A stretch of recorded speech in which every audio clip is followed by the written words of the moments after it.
was very dominant, 50,000 watt blowtorch. No one was doing talk. Talk was not heard of. Talk was not later. Talk came later, and it's interesting. We're going to have some time this morning. People didn't want to talk back then? Well, you couldn't because of the subject matter. I mean, and we will get into some of that this morning. Well, our format, that Balaban format, we could never talk more than 3 seconds. And we ran our own equipment, and it was real rapid fire. And what can you say in 3 seconds? You can't even get a song title out. You back intro a record, it's already playing, and you hit it. And we did have a news department. Here's a new one. Here's a new one from Elvis. Let's hear the king. That's it. About it. It's 10 minutes till 8 o'clock. Donna, Hilley, and Bill Hudson around the table this morning. And later on, after we get the phones kicked off again, if you folks have any memories about some radio and personalities in Nashville, would love to hear from you. Right now, here is Karlin to tell you all about some of the greatest printing that anybody can do at InstiPrint. I hang out there now. I'm an InstiPrint groupie.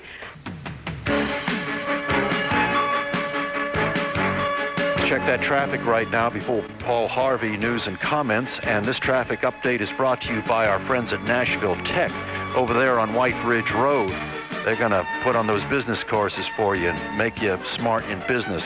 We mean business at Nashville Tech. Okay, Bo. Well, things are starting to pick up this morning. I-40 eastbound and 440, we have an accident there. 24 westbound approaching Waldron Road down in Laverne, we also have an accident, so traffic is pretty slow from the southeast part of town this morning. Also look for delays on the interstate systems. 65 southbound approaching I-24 and 40 westbound from I-24 as well, also busy.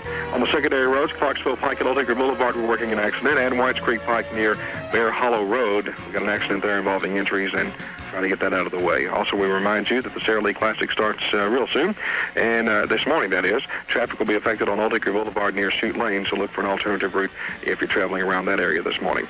Don't miss the Mayfest Tour of Homes in Fieldsoe Farms going on now through May 14th. Tour 6 beautiful homes in Nashville's #1 selling new home community, and find the floor plan that's perfect for you. Located on Hillsborough Road in historic Franklin. For Skyview Traffic, I'm Bo Bradshaw. Now back to the Roundtable. All right, we're back. We just have a few seconds until Paul Harvey, and then we'll come back and do some more with Donna, Hilley, and Bill Hudson around the table with Karlin and me this morning. Nashville is a community steeped in entertainment tradition, and these stories must not get lost, and we're going to do our best to keep them alive this morning. And if you have any to tell about the early days of radio and the good times and the good guys that used to be on KDAY, give us a call at 737-2278. Right now, Paul Harvey. Paul Harvey, news and comment. Brought to you by American Floral Services. President Clinton more than once says that he has started to telephone his mother for advice and then remembered that she isn't there anymore. Talk radio. And talk radio hosts are taking some serious shots today from President Clinton. In an interview with the Detroit Free Press, the president says talk radio shows feed intense suspicion of government. And that suspicion, he says, corrodes the country's ability to govern itself. 16 days after the Oklahoma City bombing, the search for victims is over.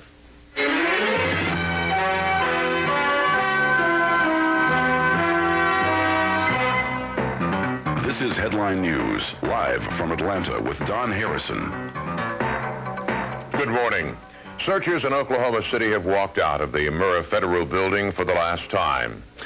White House Deputy Counsel Bruce Lindsay has become a target of the Whitewater investigation. Sources say independent counsel Kenneth Starr wants to indict Lindsay and 2 other Clinton associates on charges related to Mr. Clinton's 1990 Arkansas gubernatorial campaign. It isn't clear if Starr has enough evidence to get indictments before the statute of limitations expires May 25th. Lindsay says he's done nothing wrong.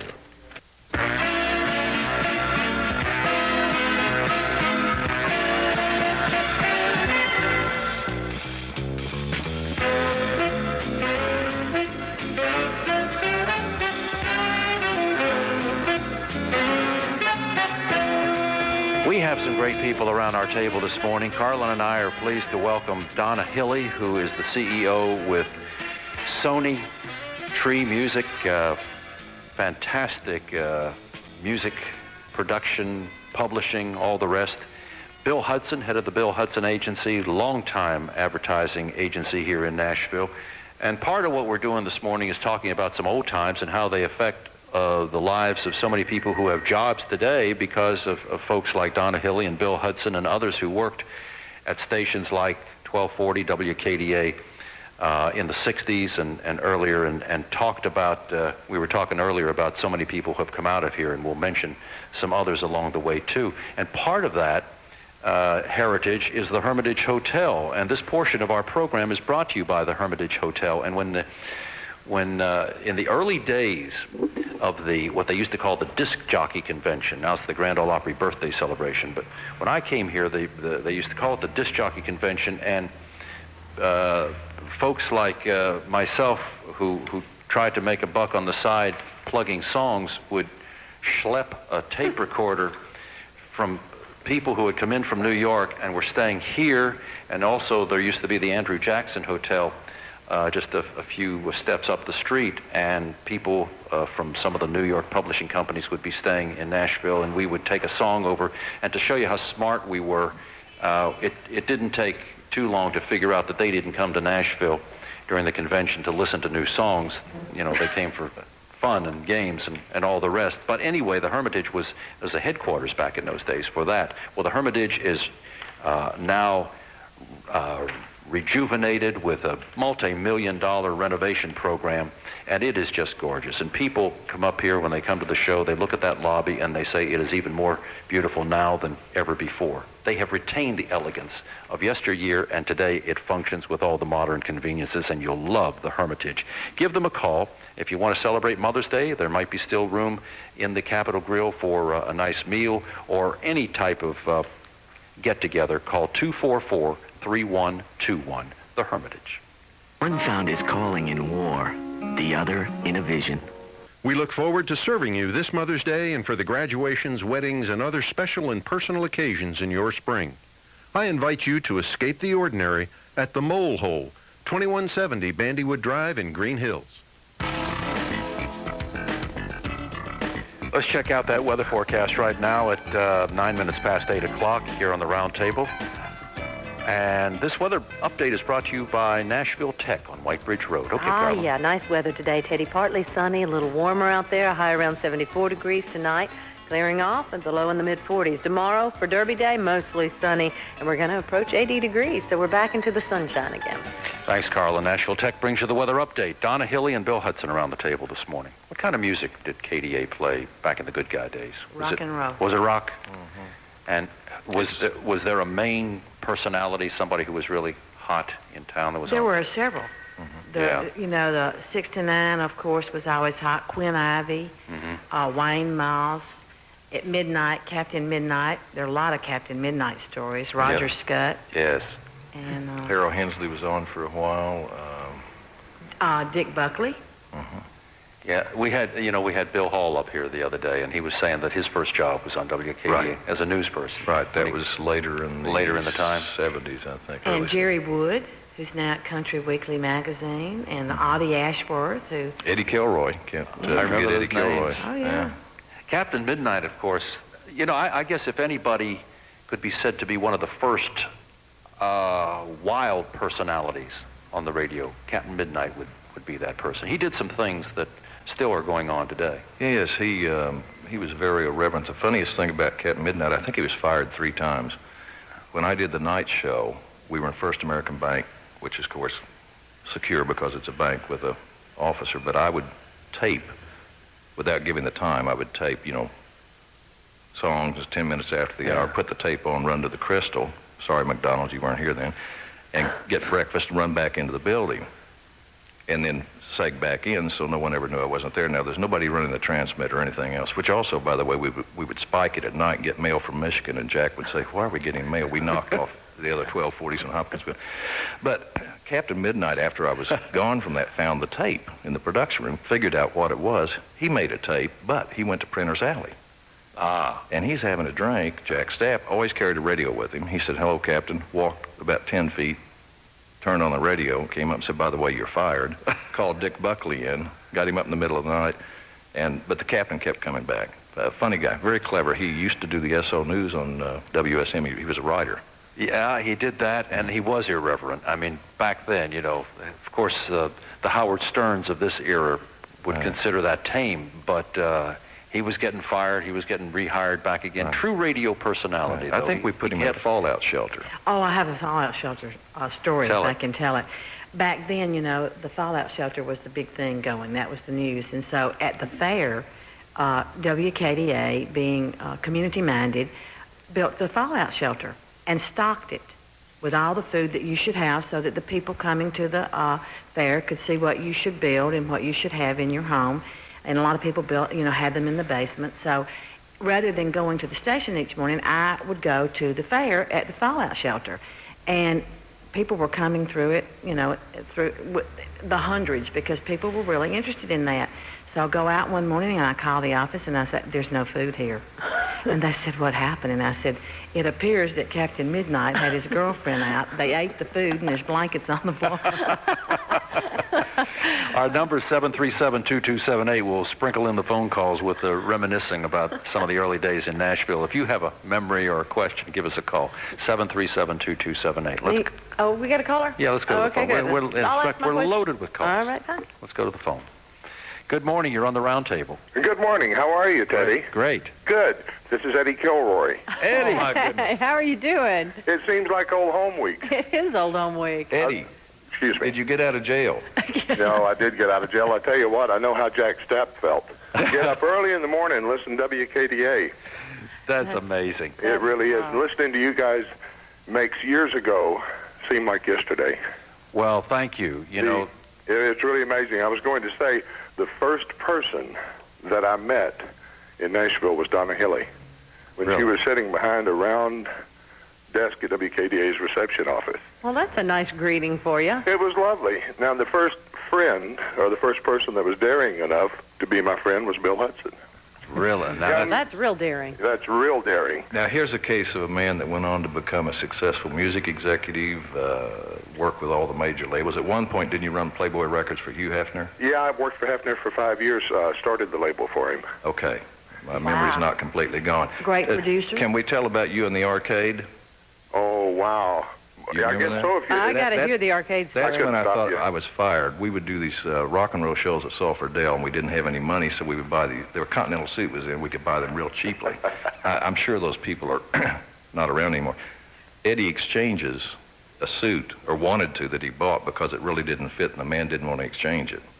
He didn't ask for his money back. This went on for a while, and he spat in his face. Oh, my goodness. He's too old to hit. Right. And his son came at Eddie, and, of course, Eddie's an old bull rider, and that was the end of that, and we took off, and I said, "We're fired. Jackson, we're fired." I said, "Why did you do that?" And he said, "Well, he's too old to hit. The only insult you can do on something like that is just spit on him." I never went shopping with him again. I don't blame you. That's why I said Bill was daring. Yeah, Eddie, it's good to hear from you. Thank you so much. God bless all of you. Thanks, buddy. Thanks. Bye-bye. Good of him to call in. That's fun. Memories. Now, you all had call-ins back then. You had contests and things of that nature, even though it wasn't talk. Jack felt that if the phones were not ringing, there were no listeners. No. And I had to answer all those telephones. And he would come through the lobby in the morning, and if the phones were not ringing, he would go back to the DJs in the back. Instant contest. First person to call would get, X. And always the first person to call was Steve Hewlett. I mean, as a kid, Steve Hewlett knew how to work those telephones. He would win. I don't care if it was the third caller, the fifth caller, or the first caller. He could hit it. He was brilliant. There's a trick to that. That was before speed dial, wasn't it? Absolutely. It was an Alpine Exchange, and we got in trouble with the phone company at one point, which we jammed all the Alpine Exchange in the entire city. I think it was Dig for Diamonds, and doctors' offices couldn't get calls, and they finally said, Alpine 40511, you remember that? Yeah, we would hide a diamond. Jack would hide a diamond, and, supposedly hide a diamond in someone's office, and then they would give clues. And if you guessed the clues, then you got the diamond. And it was, if Harold says it's so, it's so. Harold Shire. Harold Shire. And I mean, thousands of diamonds were given, and I mean, that made you have a lot of listeners. Oh, yeah. That's funny. That is Harold says it's so, it's so. But that's funny about Steve, because that means he was, groomed for the PSC, wasn't he? He really was. He was getting to know everything about telephone and rates and everything. Did this guy have nothing to do? I guess he was just a kid. He was just a kid. How old was he? And Oh, he's riding 15. his bicycle. Yeah, He rode his bicycle to pick up his prize. Listen, you two will love this. With the promotions we were doing and the business we had national, like we had Cadillac on. The average buyer was 54 at that time. We had the Cadillac buy. We got to the point that Jack Stapp, Carl and Jim of the salesman, took them off the street and refused to let them sell for 2 weeks. He said, do not sell anything else. They were that good? It was sold out, totally. Jim Reagan was wonderful. Carl Babb has passed away, but Jim Reagan is still around. Does Jim want to work here now? He's a great salesman. He knows that. We'd like to talk to you. 737-2278. We have a lot of calls this morning. Let's go back to the phone. Good morning. You're on the Roundtable. Hello. Hi. How you doing? Hey, Teddy. Yes. This is Steve Hewlett. Steve! He got through. You're the winner. I You're just the want you to winner, know Fats Domino's first name is Antoine. You got it. That's right. Donna, when can I come pick up my album? This is funny. We didn't bring an album. There's a banana down here we're going to get. Hey, Bill. Now, what are your secrets there, Steve? How did you know how to be the first caller or the fifth caller or the third caller? Well, Teddy, I heard Teddy. He was absolutely right. It was before the days of even the touch tone dialing. I had a rotary phone, and you dialed all the numbers, and the last one you would dial it and hold it down until they said the next caller. Isn't that something? And you let go, and I really had a really high batting average, so much that the DJs got to where they would say, "Oh, it's you again. Steve, we'll give you a record, but will you let me take the next caller so we can have somebody else's name on the air?" So this Christmas, Donna, my children and my wife and I got 4 boxes of old 45s out of the attic, and we went through every one of them. And we've got like Sun Records with Jerry Lee Lewis on it, some incredible old labels. You'd probably enjoy looking at them, and most of them are marked not for sale, a demonstration copy or whatever that y'all had gotten. So apparently y'all weren't paying for the records you were giving away anyway. A lady by the name of Ray Bundy, and I talked to Ray last night, and I hope she's going to call me today. She would bring those up, and those were the ones that we gave away because they would play them, and they would bring us enough samples to give away for the shows. But I remember every time, Steve, you coming up and sitting with me in the lobby up there and talking to me, and driving you crazy. and driving me crazy on your little bicycle. Well, wait a minute, Donna. Boy, I'm sorry, I don't remember the number, but let me tell you one thing I do want to mention, and that was the Teen Action Council. And I don't know if Donna remembers that or not, but that was one of Jack Stapp's things that they did in the high schools in Nashville. It was one of the very first programs that I can recall in this city for prevention of drug abuse and alcohol abuse in teenagers. And it was a real good program that WKDA, because WKDA was a station that all of we teeny boppers listened to back then. And they really had a good audience, and it was one of those very first early things to make us aware of things we shouldn't do. So it was a lot of fun, but that was a real positive program. And Donna, sometimes we'll go through those records and let you enjoy listening. Well, Steve, this was a treat having you call in. We were reminiscing, and lo and behold, there you are. Well, it's fun. And Teddy, congratulations to you. I'm looking forward to being able to listen to WKDA again. Thank you. We look forward to doing a lot of You may things. have a lot of time, Steve, if the PSC... Well, that's true. That's right. That's true. Maybe I need to get a plug in here for, maybe I could get into the record business some way or Can something. you sell advertising? Yeah. Maybe looking for a job here, but... give us a call. Hey, listen, this has been fun. I'm going to enjoy listening to you a little bit more. Thanks, Steve. Thank y'all. Thank you. Steve Hewlett. Can you imagine rotary dialing and holding down the last number? His finger's 1 inch shorter as index finger than it should be. He's worn off the tip. Right.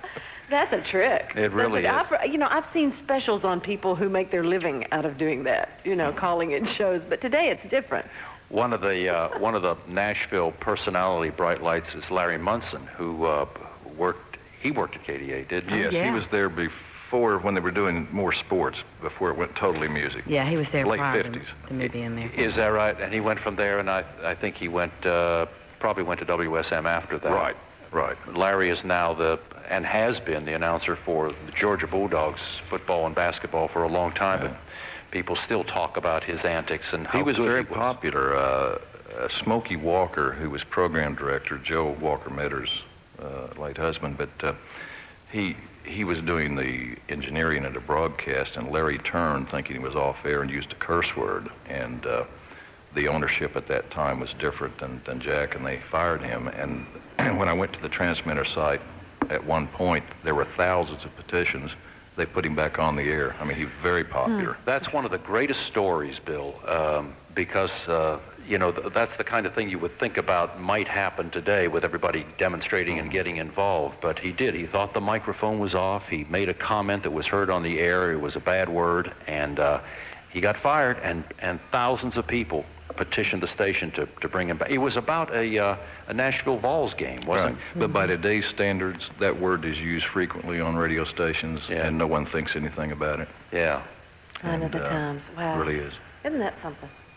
You're listening to KDA, and we're reminiscing a little bit with Bill Hudson and Donna Hilley here today, and talking about some of the days gone by. Our telephone number is 737-2278. Let's go back to the phone. Good morning. You're on the Roundtable. Good morning. I didn't realize it was Steve Hewlett that I was up against when I was trying to get in myself that day.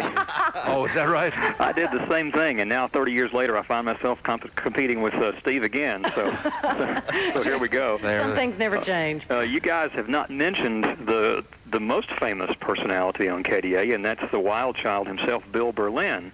Oh, right. He was, as you know, voted like the nation's most famous DJ, and Really? on a 1,000-watt station. That was just unheard of. He came after us. Yeah, he was a couple of years after you guys. Right. He went to radio school. Some of the promotions that you were mentioning, I remember myself. I still have a blue card in my wallet. It's called a 1240 Club card. Oh. You remember that promotion? Yes, I do. Sure. And you had a code number, and you guys would read a code number and win a prize. And you also did a thing every year in November and December. Christmas. I always put a red ace sign in my front window of my house. Yeah. And the red comet came around and dropped off gifts. Exactly. Christmas in November. Do you remember the Charlie kind Brown? Of Whatever we could trade out. I mean, we weren't going to spend real money. It was a great promotion. Do you remember the Charlie Brown Stay Awake Marathon? Yes, at Preston Lincoln Mercury. Right, we almost killed him. Yes, I remember. What was that? We kept the guy awake 24 hours a day. We were in ratings, and Jack had me get a physician to check on him. And Dick Buckley, I said, never set him down. I would walk him every morning at 6. He was hallucinating on, I forget what time on a Friday. You would get put away for that today. No, I mean, it's okay. We were breaking the world's record. But anyway, Dick Buckley let him sit down, and when he did, his eyes rolled back. We get an ambulance. I think it ran into Tennessee, and you remember the picture of him? Yes. Yeah, because he fell out of the thing with me back then. I couldn't pick him up. We tried to break the world's record, but we were in ratings, and it just spiked. We had the Hootenanny out there. We had the band from the Club Baron on the flatbed truck.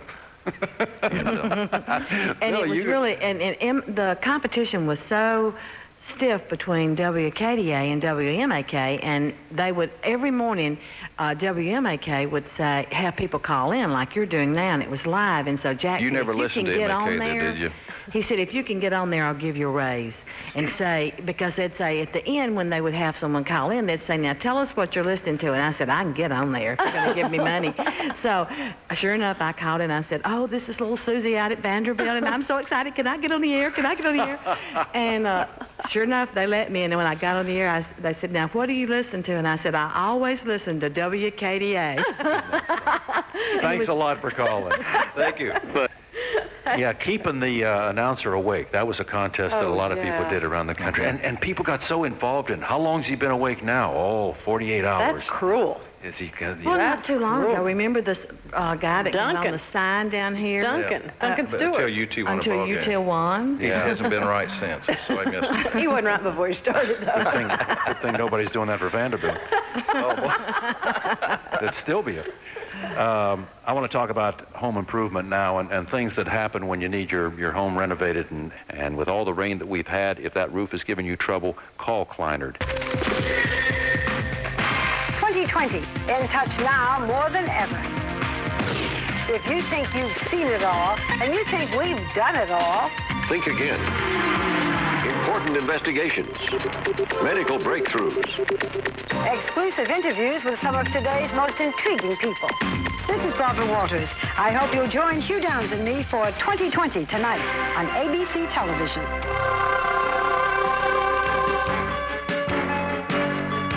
Check out the traffic right now, and this traffic update is brought to you by Zander Insurance.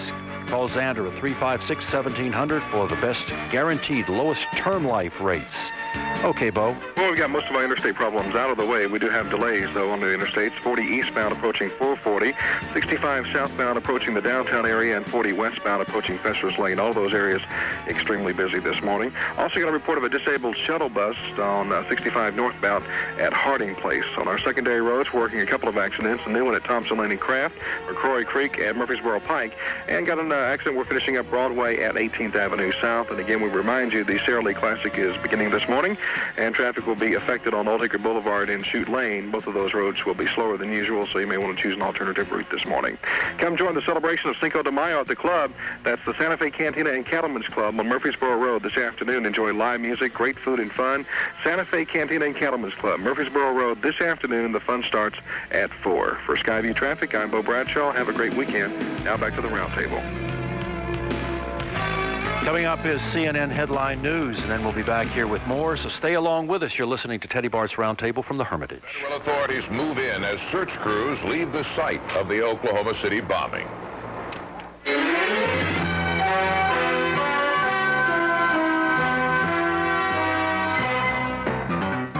Good morning. This is Headline News, and I'm Don Harrison.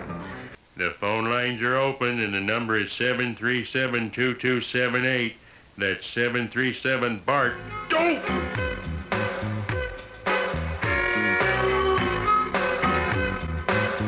All right, we want to send this one out to Bill and Andy and Helen and Joe out there in East Nashville. 3 seconds, Mr. Bart. Here's a little something for you. A little ditty. Oh, boy. Requests. I used to like requests. The request lines are open. The request lines are open. Let me just say, Karlin, that this... Oh, you're going to talk about something. I am, because, it goes back to the old days.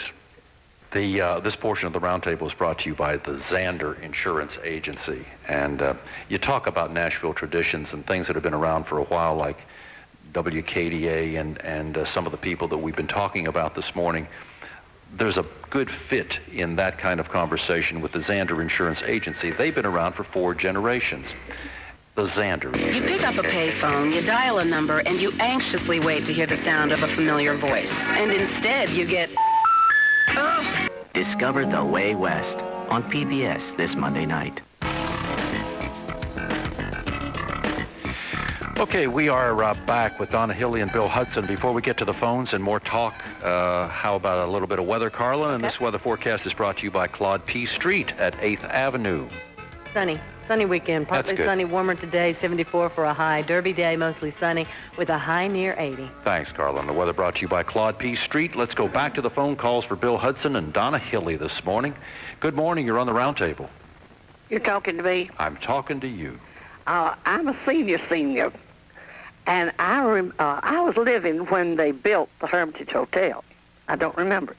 But do you remember Francis Craig playing there? Well, I don't remember it, but I know of it. And Francis Craig he played here for 30 years, I believe. Mm-hmm. And had, of course, the writer of Near You, the composer of Near You. But his band used to play here at the Hermitage. Wow. That's right.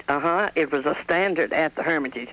And he had a little black boy, didn't they call him Pee-wee, that sang? I don't know. With his orchestra. I don't know about Pee-wee. He always dressed in white. They had his suits tailored for him. He was a dog. I wish you could see the Hermitage now, because they've done a remarkable job refurbishing it. Well, I'm coming in to see it. See, they refurbished it several years ago. Mm-hmm. And I have not seen it this time, but I'm coming in to see it. You come by to see us, my dear. Because I want to see what they did. There's so many stories relating to the Hermitage. Mrs. Roosevelt, you remember, stayed here when it was illegal for the blacks to come in. Mm-hmm.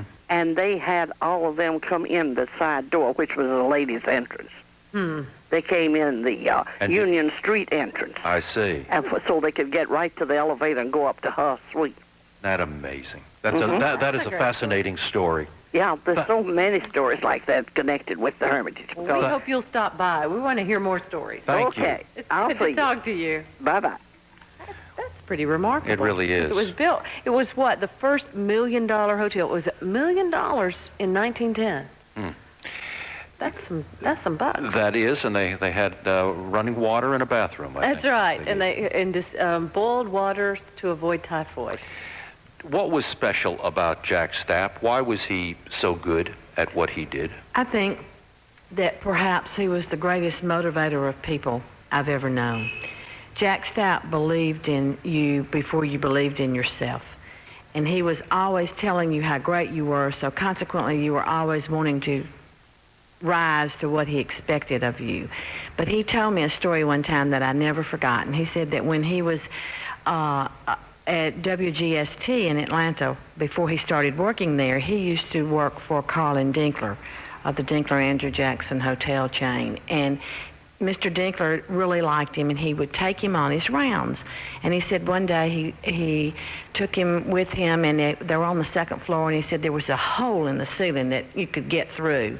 And he said he had the maintenance supervisor with him, and Mr. Dinkler said, you know, John, he said, is that a hole I see, or am I just imagining things? He said, no, sir, Mr. Dinkler, it'll be fixed tomorrow.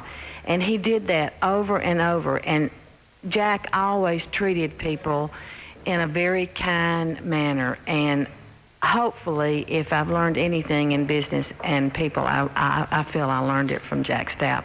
I feel I learned my music abilities from Buddy Killen. He was the music person, and Jack was the people person. And Buddy used to say that he had time to be the people person because Buddy was too busy doing the music. But Jack was just wonderful in that way. You said he taught you how to motivate. Is the motivation technique through expecting the greatest of people, and then they will give you their best. Mm-hmm. Others try to rule through intimidation, and that wouldn't. It doesn't work. Yeah. Did he think up the promotions, Bill, like the Diamond in the Office and those kinds of things, or? Some of them were his ideas. He was extremely smart on getting on the phone, talk to WABC New York, the big markets, what was going on. He had a lot of friends. We would jump on anything before it ever got to the markets, especially when MAK came along to compete. And it was extremely competitive. I remember getting a phone call that they had a brand new jingle package, $1 million radio. They'd spent a lot of money and they were getting ready to put it on the air. Jack got on the phone, called Roger Miller in. We immediately cut $1 million radio, put it on and burned the package. And they were furious because they couldn't use it. We had it first. You were just mean. It was just competitive. Jack was a fierce competitor. In fact, he would never go anywhere near Acuff Rose when he had Tree. But there was an idea bank that a lot of stations belonged to, and we would, and I typed all of our ideas, and it was monthly. You would get all these ideas from around the U.S. of contests that had been successful, and Jack was the only member in Nashville to be a member of that. Why did he start a publishing company? Well, it was started really by Lou Cowan, and Lou Cowan was married to Polly Spiegel of the Spiegel catalog fame, and there used to be somewhere, and I was not there, but a 216 dinner club up here, and Lou had said to Jack, look, you're around talent all the time. I will come up with the money if you can get the people to record the songs. And so they scribbled the name, and Jack said that Polly scribbled the name on the napkin. Why don't we call the company Tree? And you can talk about how it starts, with the roots, and then how it grows and how it branches out. And it was basically with someone else's money and Jack's ideas. And then Buddy came to work for the station or for Tree? For Tree. For Tree. He ran Tree while Jack still had the station. He was over in the Masonic Lodge and basically just Buddy and a tape recorder, and I think later he had Sue as a secretary. And was out pitching songs. And the Masonic Lodge was also a recording studio? It was next to the Clarkson Hotel. Upstairs was Phillips Recording Studio. Used to do commercials over there, and Billy Sherrill was the engineer who later became a tremendously successful record producer of Tammy Wynette and others, and is now retired. Both of you have become very successful in Nashville in what you do, and you're both good at what you do. The Hudson Agency is one of the best known and successful in Nashville and has been for a long time, and Donna Hilley has risen to the very top of her profession. Did you have that figured out when you're sitting at KDA? Did you think, boy, one day I'd like to run a company? I did, and I was just trying to survive week to week, you know. But no, I did not. I think it just came a little at a time, and I didn't have a plan to be there.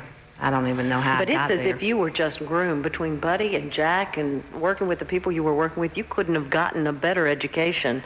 Or, you know, I mean, truly, you were tutored and mentored for what you're doing now. Well, I guess if God has a plan, and I believe he does, I was in that plan. But also experience. I mean, the things that you gather along the way are really invaluable. I'm sure the radio days, Bill, the things you learned with the station and the personalities and so forth, it's got to help in advertising and PR, understanding. Well, that was a side trip for me because my college and educational background was different. It was a way to get into advertising if I had to be a disc jockey, if I had to sell time or do anything, and then bridged over to being an ad agency. And I was very fortunate in the early days that when Jack left the station, Donna came and joined our company. You two worked together 8 years at the agency? And it was great until Connie Bradley came on board.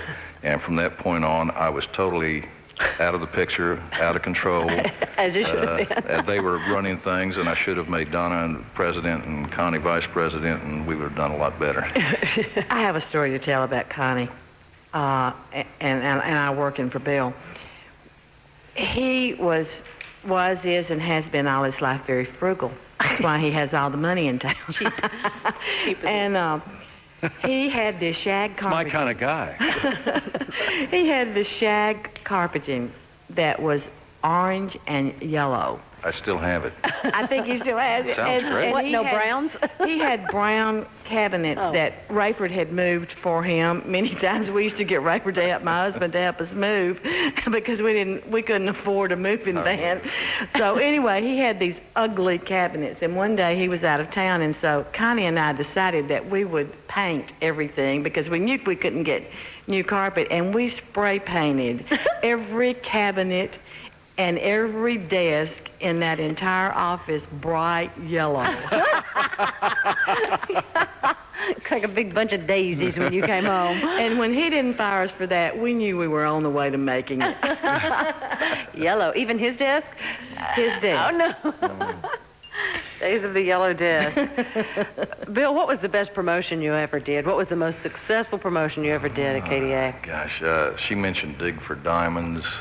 I like that one. We got to remember that. I have to tell you, Right. we did a lot of promotions at work, but the one that sticks in my mind is one that backfired, which came shortly after this early period we were talking about. We took a whole package, but maybe 100 or however many we could get for nothing, transistor radios, put them in a package, brown wrapper, dropped them in the drop boxes downtown, turned wide open, and had brand new batteries. On this station? Yes. On KDA. Okay, so.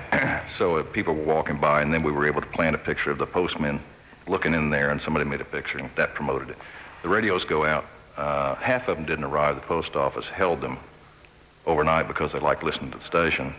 The other half went out, but one of them got off frequency, and a very prominent gentleman who is still alive and in town and semi-retired received this at his office, called Metro Police and thought it was a bomb. Wow. Canceled his ad schedule. Also on Dig for Diamonds, a very prominent person at Bellmead, they were digging in his yard, and he canceled his schedule. So some of these things backfire a little. Some of them can. Some of the best ideas can. Well, a fella came to Nashville when KDA was in its heyday of music, and his name was Fred Gregg, and he opened WMAK, which you've mentioned several times, but it became the competitor to, and he did some pretty wild things too, and he was very enterprising and had a lot of big ideas. And MAK was an important station. Oh yeah, very much so. And they had a lot of my friends, Jim Hankins, he went by Mike McCormick, Jay Reynolds was on there. Ken Knight. It was when Jay turns to Night. They bought Outdoor. By the way, I saw your bus bench this morning. It looks great on the way in. They promoted. He had Lynn Broadcasting, and they never caught KDA until the diary process changed. And also, a lot of us had gone on to other things. Yeah. But they did things like Ken Knight, whose real name is Todd Withers. He's got a station up at Mount Vernon now, up in Illinois, but he locked himself in the studio, played your mom.